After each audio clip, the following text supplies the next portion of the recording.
daawwattoota chaanaala Haacee Baay'een bagana ga'an dhuftanii chaanaala kiyya kanarratti waa'ee hedduun bobbosatuuf deema amma new generation har'a guyyaa duraa gaafii uummata gaafannaa gaafii akkamii gaafannaa haalli jiruu akkamii manaam jennee uummata gaafannaa mee uummanni waan deebisan faadha allaachumaan annaa dammoo subscribe godhuu kan dagatini new generation fataa manaam amma qophii hedduun dhufu jirra subscribe nu godha. Ayee duraan dursee eenyu maqaan kee? Maqaan kiyya Dursaa Ibraahimi.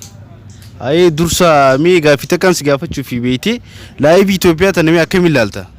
Laayivii Itoophiyaa akkuma hunduttuu numa ilaallaa eegin akka hin qabdu isiin karaa hunduttuu namatti nima jiraanna. Karuma isin deemtu sanii deemne hundaa'u. Silaa amma mee chaansiin Ameerikaa manaan faasii dhufte ni deemtaa silaa? Gubeetiin deemaa nin godhan tasanii efileen hin beekaa gin Itoophiyaadhaan hin ba'a. Asi jijjiiramuu fa'aa manaam ni yaaddu? Asitti jiruu si jijjiiramu madaatti jijjiiramtu asitti. Asitti akkaan jijjiirame waan dhibba beeku fecha yoo nasiiba sanii argatan hin ba'a. Ayee bakka silaa chaansii argate amma ni deemte jechuudha. Ana ayee Dursaa galatoomi ayee. Ayee duraan dursee eenyu maqaan kee? Maqaan kiyya Buruk Jaama. Ayee Buruk mi jireenya Itoophiyaa kana amma akkamiin ilaaltame? Ani jireenya Itoophiyaa kana akka ilaalu akkanuma bakka akkana dalagaan jirtu ganna keessa qaraatiin sun galtu. Dhugaa keeti garuu amma silaa chaansii biyya alaa Ameerikaa manaam deemuuf argatte akkami silaa? Ameerikaa fa'aa hin deemu garuu asumatti dalagadhee jiraachuu fedha malee bakka biraa deemuu fedha. Ameerikaa manaan yoo si dhufes deemuun feetu asumatti. Biyyatti akkanatti wanti jaa. Ayee bakka akkas taanaan nama nashaata jechuudha nama asumattuu jijjiiramuu fedhu takka. Akkasii. Anaa silaa Itoophiyaa tana dalagaa manaan fa'aa jiraatte nashaata jechuudha. Ayee burraa galatoomi ayee. Agar azamtu mu'attilum de sila agar fikir siyasa.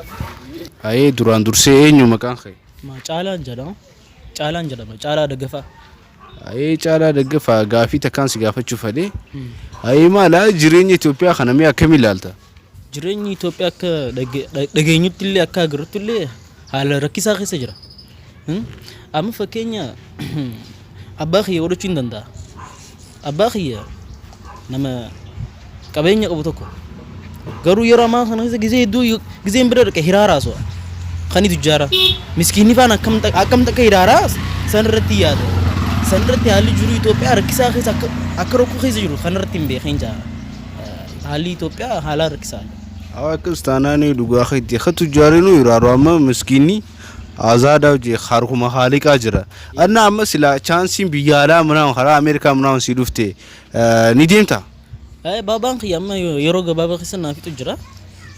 Egaa amma haala jireenya kanarraa isa amma mazmat maalmaa waan jaan kana keessa waan jiruuf haala rakkachaa jira beektaa baabaan san irratti amma nu oofuuf yaalii godhu jira amma. Sanumaaf fi malee silaa Itoophiyaa silaa jiraachuu nama feete jechuudha. Itoophiyaa bara silaa biyya bareedduudha bara Itoophiyaan haala isii kanaa nama jibbisiisa kanumaaf malee Itoophiyaan biyya badhaatuudha. Ayee Caalaa bakka ayee galatoomi.